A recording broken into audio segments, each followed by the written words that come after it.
Well, very cold and very blustery out here, and cold because of the wind. It really hits you hard. I have several layers on and I can feel it. Also, I'm getting blown around. It's hard enough to stand on land, and it's a rough day on the water as well. We've seen a lot of chap out there, a lot of whitecaps, and the ferry just bobbing around like a cork earlier in the day. We got some video of that before darkness started to fall. So people out here having a hard time keeping their hats on their head and chasing them around as well. Earlier we talked to a local man who was in the windstorm, and he rated it at around a 7 or 8 out of 10 based on his local experience. And he was chasing that hat across the parking lot when we caught up with him, and he said if he hadn't caught his hat, he would have rated the storm higher at a 10. So it was downgraded because he was able to retrieve that hat. We also talked to a couple local guys who went scuba diving today at the beach here in Mukilteo.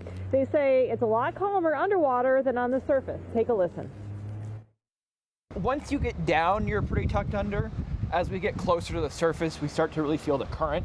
And so towards the end, as we're coming up and doing our safety stop and stuff, we were swimming kind of sideways. Oh, the wind, the most brutal part about the wind is right now. As we're getting in and out of the truck, we keep hiding behind the windbreak of the truck and tucking in and getting all our gear on and getting in and out. A couple of times our gear's blown over a little bit.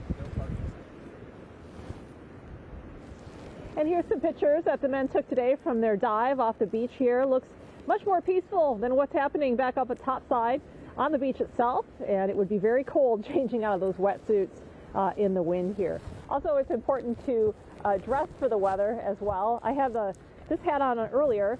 This is a tassel hat, and this was catching the wind like a windsock, so I had to change hats just so it didn't blow out into the sound somewhere. So, you know, if you're heading out, make sure to dress in layers and keep warm, and also be mindful you might lose your hat.